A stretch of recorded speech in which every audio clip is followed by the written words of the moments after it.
The daily news cycle, it's just chaos, right? A total storm of headlines, and every single one is fighting for your attention. In my line of work, I've learned that the real story isn't usually in one single headline, but in how they all connect. So today, that's exactly what we're going to do. We're going to sift through all that noise, decode the daily crime blotter, and find the patterns hiding in plain sight. And it starts with a headline like this, one that just stops you dead in your tracks. An absolutely unthinkable tragedy coming out of Louisiana. 8 children. You're still trying to get your head around the horror of that number, but before you can even process it, the feed just keeps scrolling. And then boom, you're hit with something completely different. A national security mystery. A growing number of U.S. scientists, all involved in pretty sensitive research, have just vanished. The story is just full of questions. Are these isolated incidents, or is this something bigger? The implications are massive. And just like that, the story changes again. A violent, totally random attack on travelers in a place that's supposed to be safe. 3 headlines, 3 continents, 3 very, very different crimes. It's overwhelming, right? And maybe that's the point. It feels disconnected, totally random. But what if it's not? What if these separate events are actually telling us a much larger story? That's what our investigation wanted to find out. So let's start piecing this puzzle together.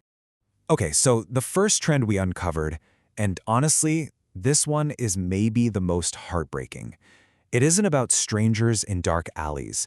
It's about violence that happens behind closed doors with family. Let's go back to that Louisiana headline for a second. The entire story really boils down to this one devastating number. 8. 8 children, 7 of them allegedly killed by their own father. It's a number that you just can't wrap your head around it. But here's the part that really gets you. The most chilling detail we've found is this quote right here. The family says there were warning signs. This means it wasn't just some random out-of-the-blue act. It's a detail that we see over and over in similar stories, and it points to a really painful truth. So many of these tragedies could have been prevented. And this is where you start to see the pattern lock into place. It becomes undeniable. That Louisiana case, an act of filicide, it's not an outlier. It's directly connected to other headlines we're seeing today. A cold case from the 80s finally solved as intimate partner violence, and even a story about sibling violence on a cruise ship. These aren't just separate crimes. They're all different branches of the same awful tree, domestic violence, and they're all leading to urgent calls for better prevention. So while some of the deepest dangers are right inside the home, our investigation also shows that today's headlines are all about threats that cross borders. This is our second big trend, crime with global reach.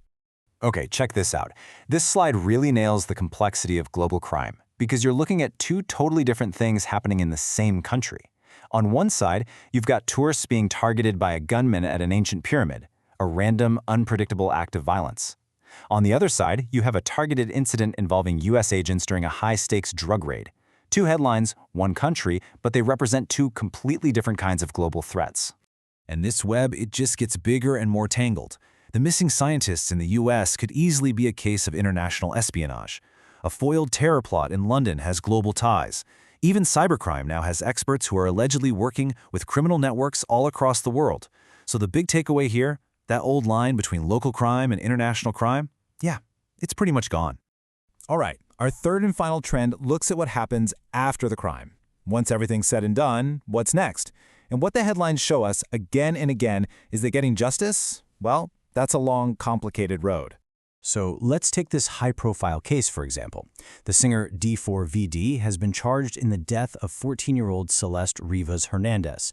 Now, he's pleaded not guilty, but for our investigation, the real story here isn't the plea, it's the timeline. This case really raises a critical question about the pace of justice itself.